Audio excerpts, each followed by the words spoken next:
Okay, so hi everybody, and welcome to another event in the Australia-Israel Scholar Seminar Series.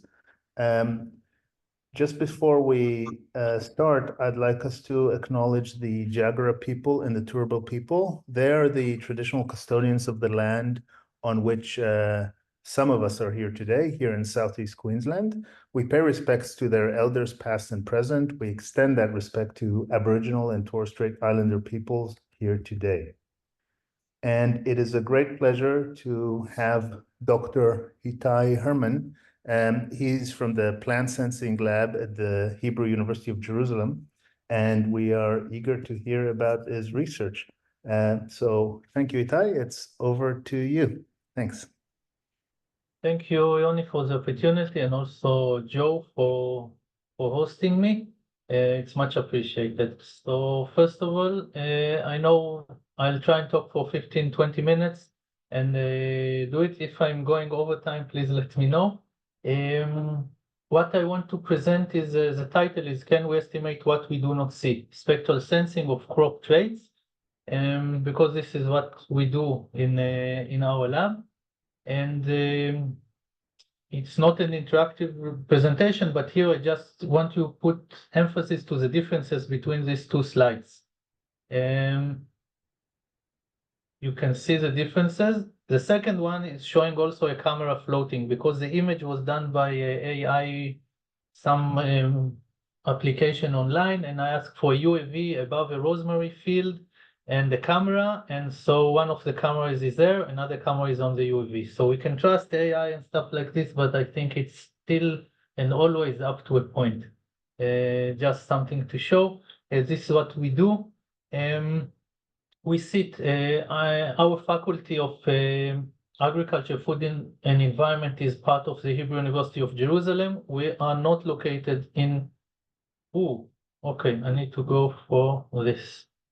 We are not located in Jerusalem. Jerusalem is somewhere over, let's put the pointer. Jerusalem is somewhere over here. Tel Aviv is somewhere over here. And we are somewhere over here. This is our campus. This is a water, like a pool. Our building is over here, the main lawn. And this is part of the farm that we have adjacent to our campus that we can grow and have experiments over there beyond other places. This is how the main lawn looks like, and that's it. This is us, our lab. Some of the people already graduated, some started. We do a lot of work, and we do some work in with satellites. We do some work with UAVs. We do work indoors and also in the field. We have several projects. If somebody is interested, I'll be happy to elaborate. Today, I want to be more specific. In general, our motivation is food. And today, main thing that we'll be talking about is chickpea. I know that in Australia, it's also grown in most places in Australia, to the best of my understanding. I think that it's grown by flooding or not irrigated. In Israel, we irrigate it by, we do use drip irrigation, and we have relatively high yield. So this is chickpea. Another plant is sesame. In Israel, it's famous. I think it's becoming more known in other parts as well. Also in the East, people use it a lot, and it's becoming like more and more superfood. In our area, if you combine chickpea and sesame together, this is what you get. It's a hummus dish, and it's usually people are eating it with pita bread that is made of wheat. So these crops in our lab we work on, our perspective is mainly from the side of remote sensing and data analysis. We collaborate with people that are expert with these crops, like Shachal Abu for chickpea, David Bonfield for chickpea. For wheat is Tzvika Peleg. For sesame, it's Tzvika Peleg. Work also with Asaf Avneri, he's an agricultural guide. We work with Ran Lati. We have collaborators, and our part is mainly the remote sensing and spectral analysis of that. The motivation for us is food. About the future, who knows about the future? What will happen? There is a guy, his name is Nassim Nicholas Taleb, he's from Lebanon, but most of his life, I think, he's in the United States. He's doing statistics for economics in Wall Street, wrote several books. I guess people know this one, The Black Swan. He defined events of black swan as like unpredicted outliers with extreme impact and retrospective. And in retrospective, you can say we could have think about this one. I guess all of us think about one of the things is COVID, Corona. Another one, maybe less famous now, is the penicillin invention, which is much more positive probably than the Corona. It was by mistake and saved millions. Also, the Dust Bowl in the US, less than 100 years back, there were few years of drought and people were starving in the US. So this is something that happened until today. And some people saying that computing power, data, AI, IoT, deep learning, all these nice buzzwords are something that are going to contribute a lot to agriculture. Because we need to feed more people, the global population is growing, climate is has viability, and we need to use things like this to feed the world. Some people claim that the future agriculture will look like that. You'll have a lot of sensors in the soil, but held by hand, UAVs, satellites, all kind of information is automatically going to somewhere on the cloud. You have genetic information, you have environmental information, and then the tractor can get a map to have some type of application, fertilization, spraying, tilling, whatever. And the tractor itself is collecting information and creating map, and this is like an ongoing data thing. It might work in several places, and there are huge advantages for that. But I don't think it will work everywhere and on all places.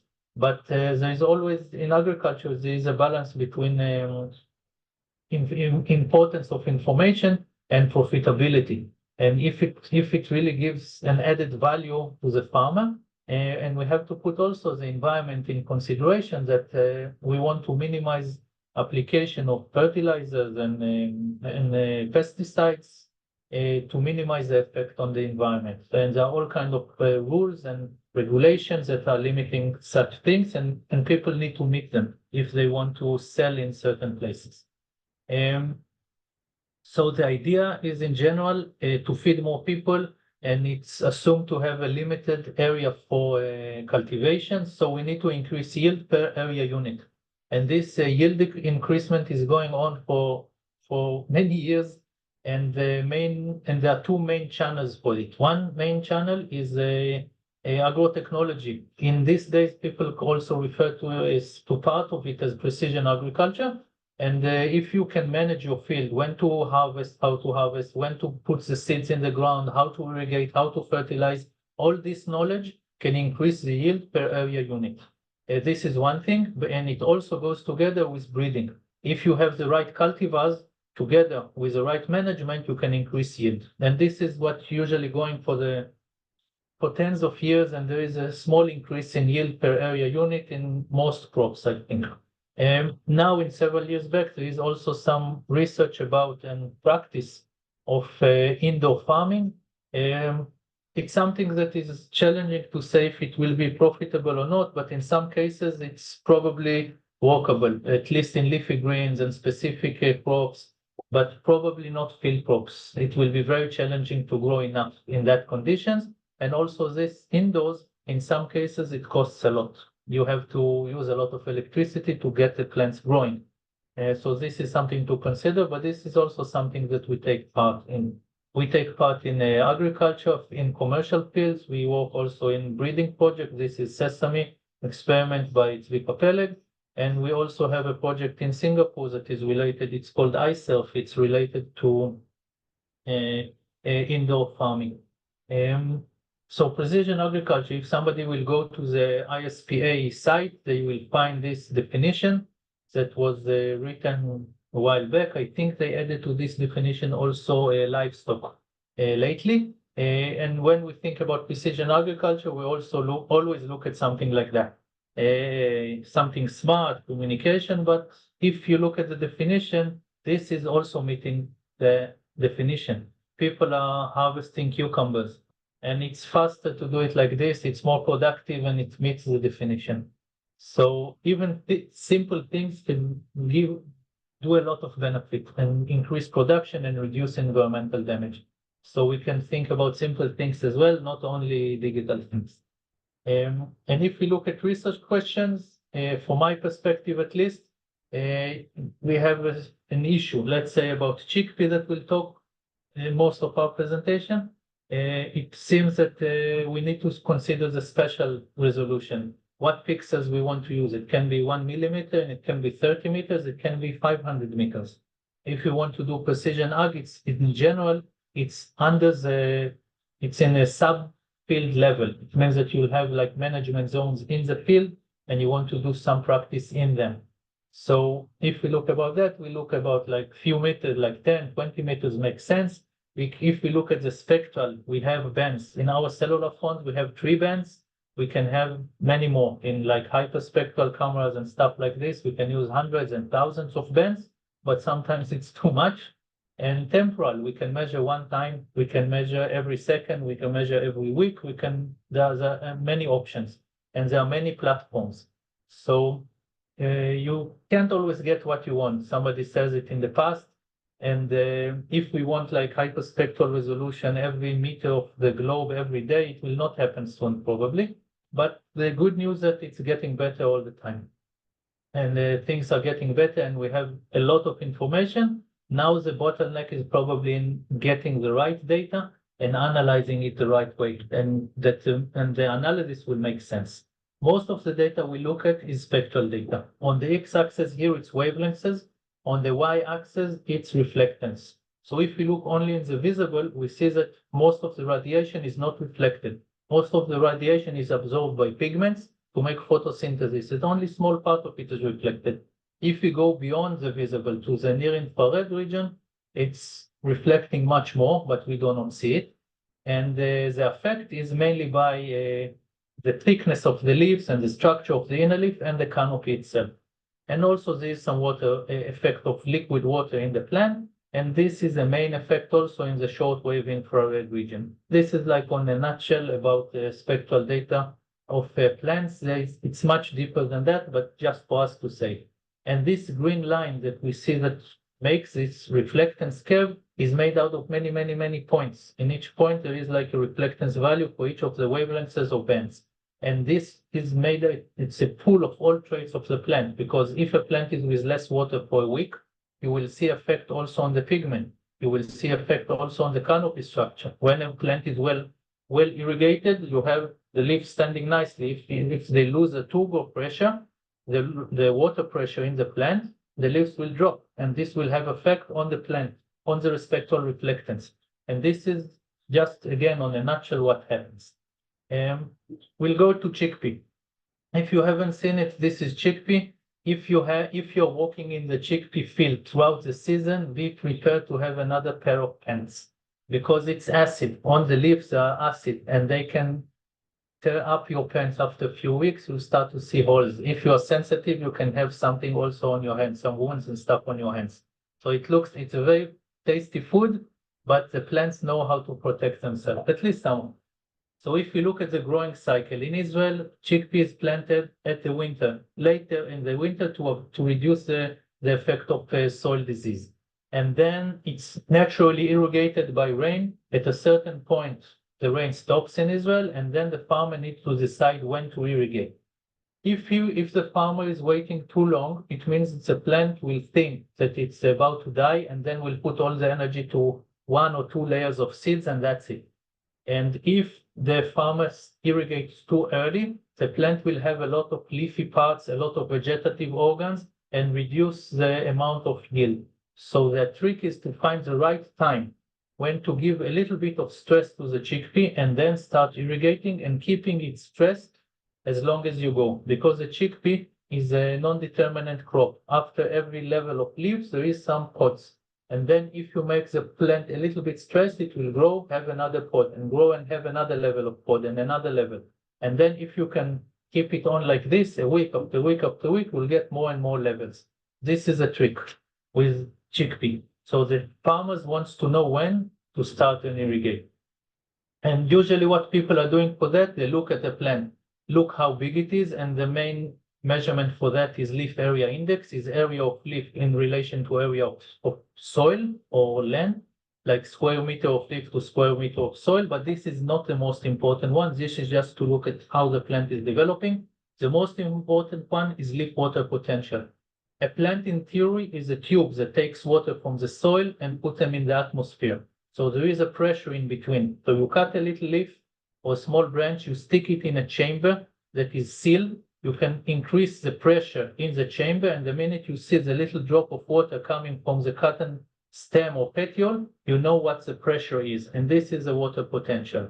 If the water potential is bigger in absolute value, it means like more negative, it means that the plant is drier. This is the thing. And there is a threshold when people say, okay, I take 1 or 2 measurements in the field and say, okay, I can irrigate the entire field. But if you take 1 or 2 measurements in a field that is, I don't know, 500 dunam big, it doesn't make sense. So the advantage of remote sensing is that you can get the whole field. Each pixel is like, let's say, 5 or 10 or 20 meters in size, and you can get a value of water potential if you can relate it.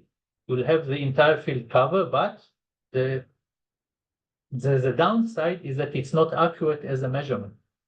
So you have a trade-off. You can either have 1 or 2 or 3 measurements in the entire field and irrigate it, or you can have the remote sensing imagery and then have the model and estimate and know whatever going in the field.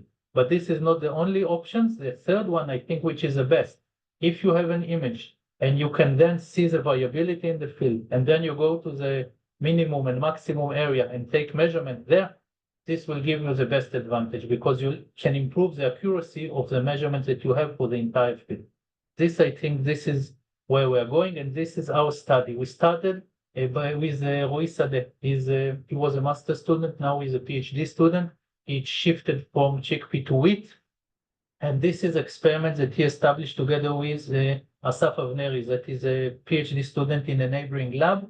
He's also an agricultural guide, well known in Israel. This here we see treatment of 50% of what the farmer wanted to irrigate. This is what the farmer wanted to irrigate, and here is more. It's like 78, it's divided, but if we look, this is the field itself. It was imaged by an Israeli-French satellite called Venus. And we have here a scatter plot for modeling the leaf area potential. And we can have also model for leaf area index, both traits. We can fairly estimate them from the satellite. And based on the leaf water potential model, we have a map. We can see that yellower, it means like it's no vegetation, and we see that green is like good condition to be in, and blue. And usually the threshold for irrigation is about 1.6, 1.7, something like this. And we can see the differences based on the irrigation levels. So we can see it from the space. And this is something that we cannot see by eye. So this is for the title of the presentation. And then we've shifted gears and we moved to a more developed experiment, not doing experiment in the field, but going to small fields and seeing in commercial conditions. This is a work of Omer Perach. He is a PhD student that works with us. He took the project Sense. We see here the precipitation map in Israel, and we see here example of only 6 fields. We did much more than that. And this was imaged by another satellite, Sentinel-2. It's a European satellite that takes image every 5 days. If we jump off, RF is a random forest, is a machine learning method for analysis. We can see the field over here in 2 different days, April 25 and April 30. We can see in 25 that the water potential is low. It means that the plant is dry. And we can see that 5 days later, that most of the field is blue. The absolute value is smaller. It means that the plants are back in good conditions. So I think that what happened between this day, I think all of us can guess, it was irrigated. And we saw it from space. We were never in this field. We came the first time to this field only in June, early June, to go for harvest and stuff like this. So we can see this without knowing what happens. We told the farmer, we asked the farmer, did you irrigate between this and that? And he said yes. So it means that we can actually see that. And together with Harel from Harel Green Platform, from the Ministry of Agriculture, we put together a small Google Earth engine site that farmers and agriculture guides are using. They can put the polygon of their chickpea field, and they can get LAI estimation and leaf water potential estimation. We do that. Just a small things about UAVs, because it wasn't the image, and we do that as well. With UAVs, what we if we look back at the airborne imagery, if we look at airborne imagery, it's more than 100 years back in Germany. There is pigeons with cameras connected to them with timers that can take images. And this is an image in the southern part of Germany, imaged by a pigeon. And you can see the blurry parts on the sides. I guess everybody can guess what it came from. And the pigeon is flapping the wings. So this is in the image. It was not synchronized. I think today people have a better ability to synchronize between imagery and propellers and stuff like that. In our farm, we have a unique infrastructure that is called rainout shelter.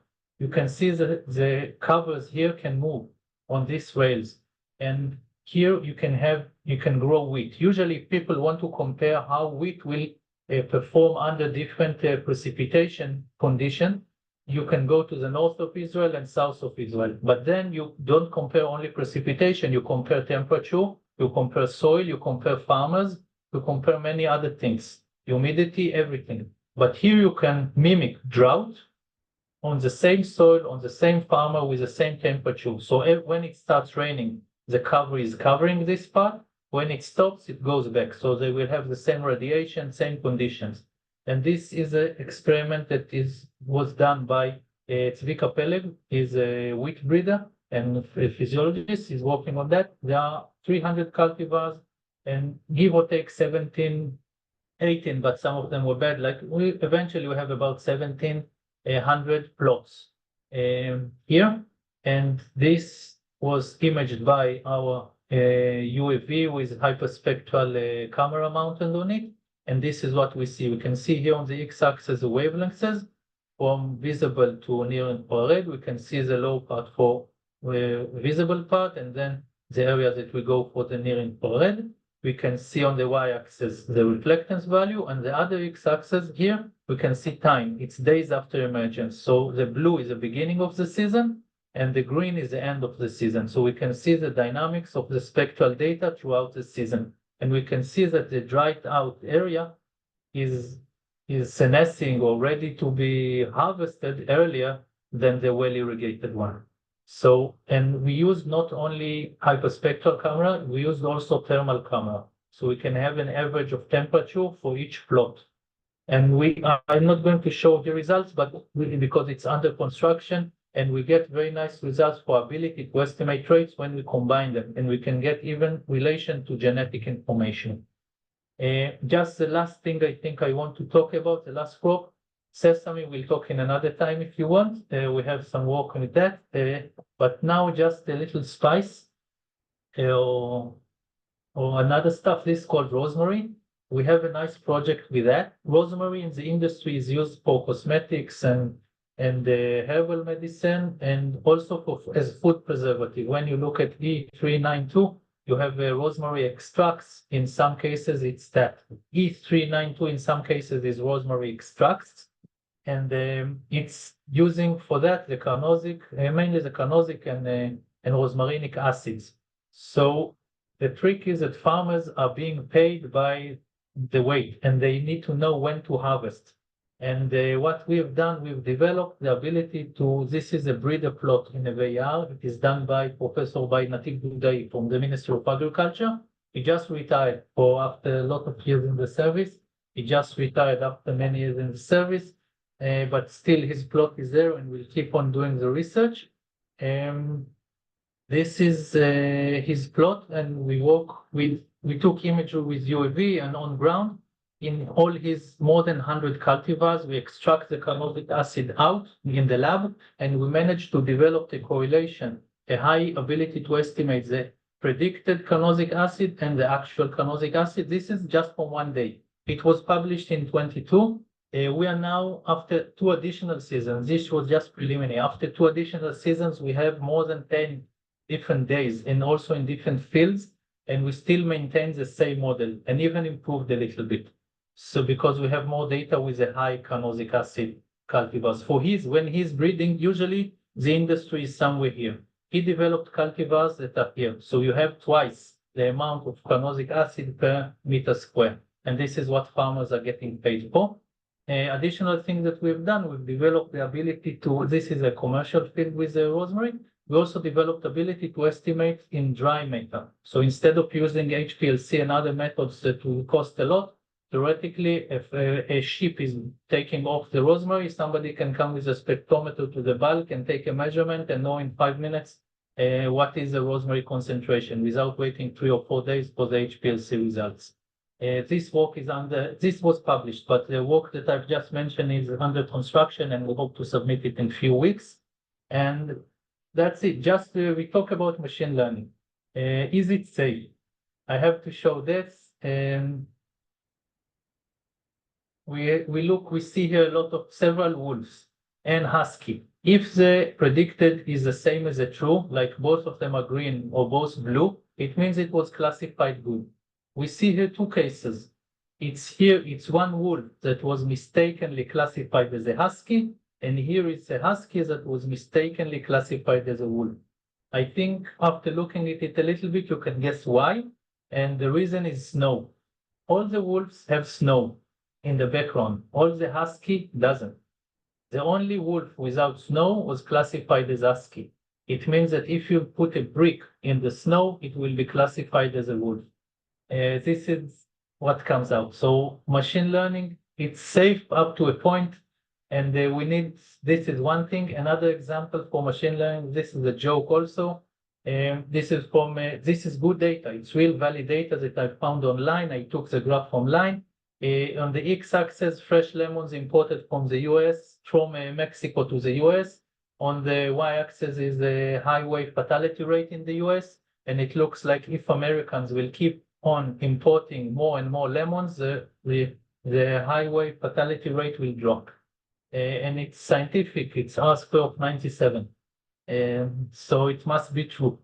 So this is why we need multidisciplinary team. In our team, we try and have people that understand plant, people that understand remote sensing, people that understand how to analyze data, and they talk.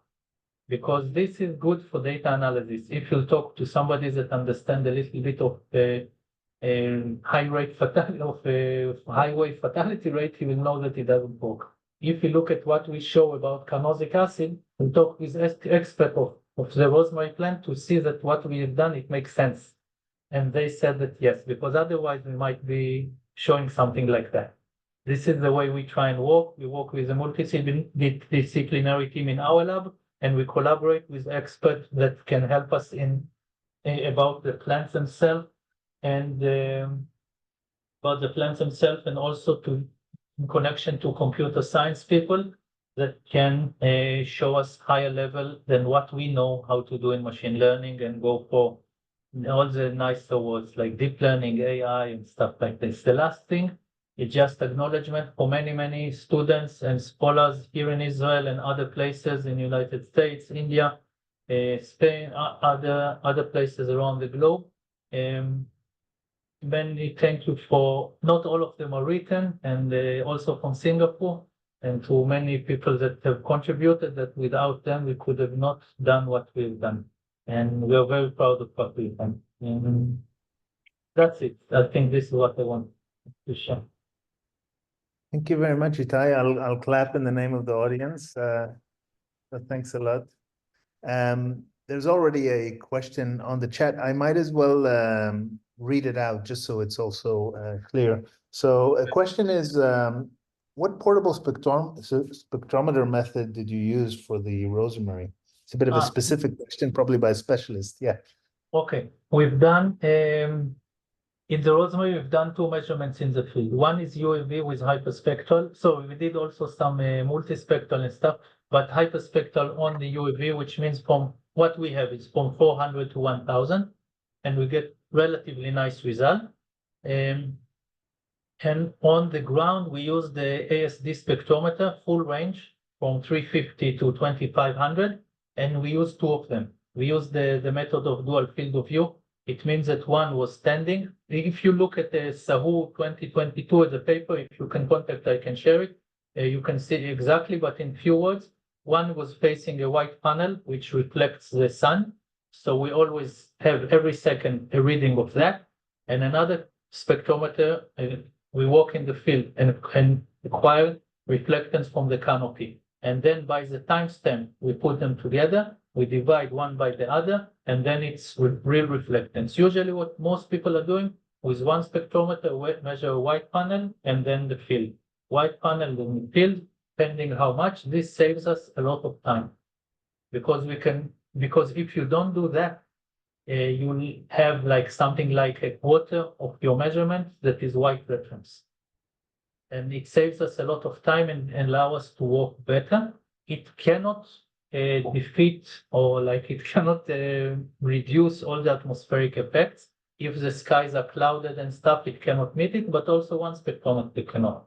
So the reason we use it, it saves us a lot of time in the field. Gotcha. Thanks a lot. Second question that was on the chat, I'll read it out. I was wondering if you have experimented with how the resolution of images increases the prediction accuracy. Does it also introduce a level of noise? So if you increase the resolution. Also, you're experimenting with other imagery methods. Do you use LiDAR, for example? So it's a few aspects to that question. Okay. So the first there are part, three yeah, I know. I'm thinking so.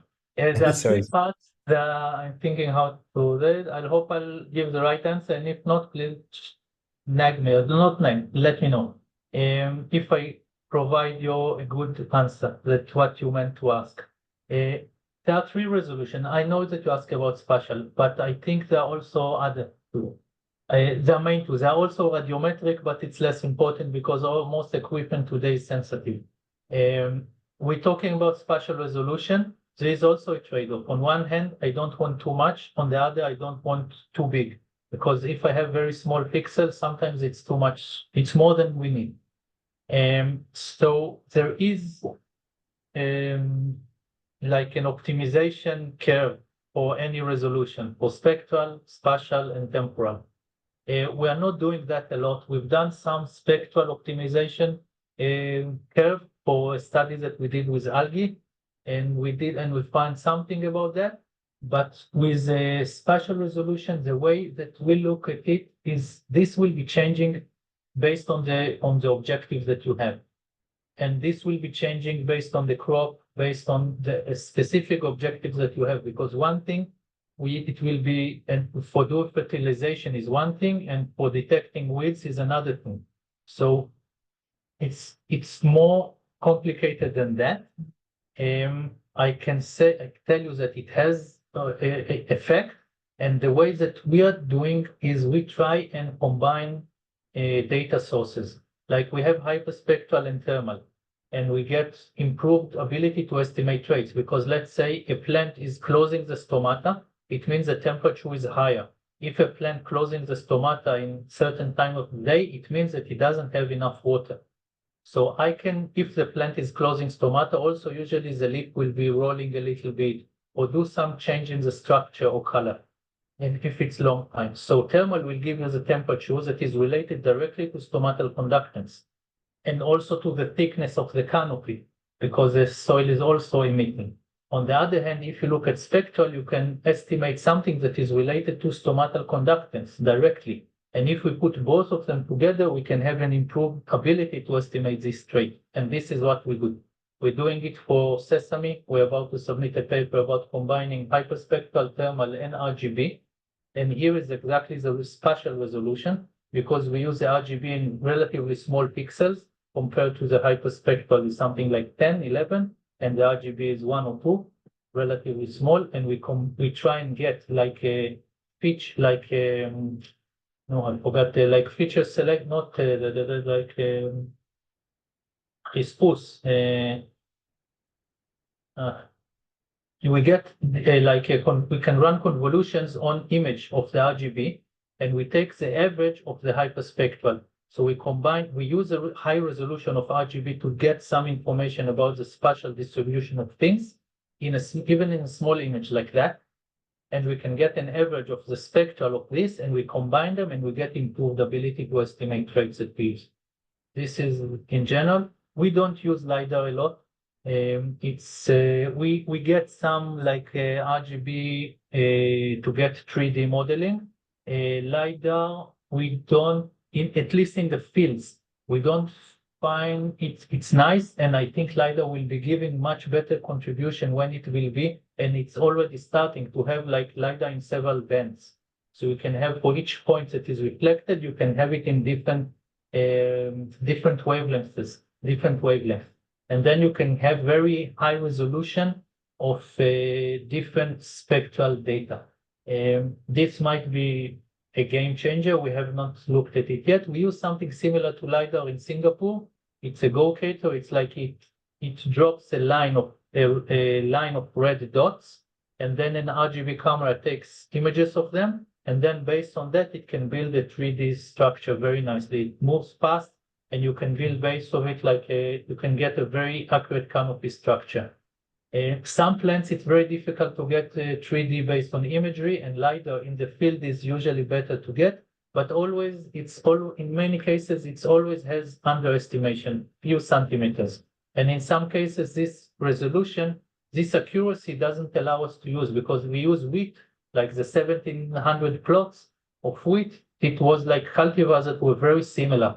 This was a trick to work with cultivars that are very similar in the time of how the speed of development throughout the season and the height and the yield, everything was very similar. This is why it was very challenging. But if the differences between one cultivar is here and here, like you have 10 centimeters different every day or something like this, the most 3D modeling will not capture it, at least the RGBs that will work. Maybe LiDAR will, but the differences are not very thin. So expanding the objective. Sorry for the long answer. No. Thanks a lot. Very good. Unless somebody has another question, I'll just maybe ask a final one, or if anybody else. So I found your description of the chickpea intriguing. The fact that it's very non-monotone in its response to water, because you really have to kind of sense the plant. Is this typical, or are many other crops kind of, monotone? Give more water, they'll grow more. I mean, you'll waste water or waste fertilizer or make environmental impact, etc. Is a chickpea a real difficult beast? That's my question. I think I'm not an agronomist, so everything that I'll say, take in a check. This is important to say. I will not say something that I know that is wrong, but I might accidentally something that is not 100% accurate.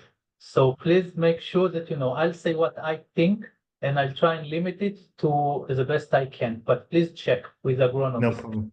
If I look at it in general, I think it's divided for determinant and non-determinant crops. Like non-determinant, it's like chickpea, cotton, and plants that put vegetative organs and reproductive together. In comparison to determinant crops like wheat, that you have the spike out, and that's it, no more leaf will grow. And then all the energy is going for reproductive. And then it's easy to say easy, but it's relatively easy maybe to define the times of how to fertilize, because the minute the spike is out, no need, even before, you don't put any additional fertilizer to the soil, because it will be gone. It will not have enough time to be used. Chickpea is rarely fertilized in Israel because it creates nitrogen, like beans and soybeans and stuff like this. So it's maybe they do a little bit at the beginning of the season, and in general, that's it, give or take. And it has enough. Usually it has enough.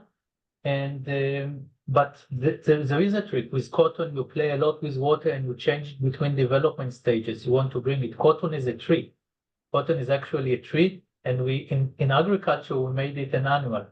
So there are many aspects, and for grape, if you want for wine, you maintain the plant on a constant stress status to maximize the sugar.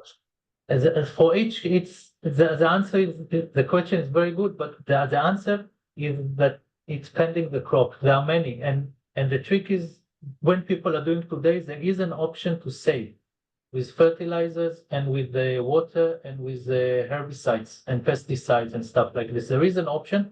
The trade-off is that you don't want to damage yield and you don't want to damage also next year, because some pesticides and stuff that are used in this time and they are helpful also for next seasons. But now I think in the concept of smart precision preservative agriculture, people are going towards that. But if people are also developing like fertilizers that can be used, that are in the soil, but they are broken up and available for the plant slowly throughout the season. And if people today know that if you want to maximize irrigation, you don't irrigate once time a day. You irrigate in small portions all time. For every hour, for a little bit, every hour. But in some cases, if you are a big farm and you have several fields, you cannot afford it because you need to change direction of water for here to there, and you cannot switch every 5 minutes from field to field. So it's complicated in relation to real life. But in general, yes. And what we do in Singapore, we try and do like indoor farming to maximize the use of resources, to make it to maximize the efficiency. And we also try to do it in commercial fields as well. This is what we try to do, and I don't think that we are the only ones. There are many others, and we try and learn from each other and make it the best we can.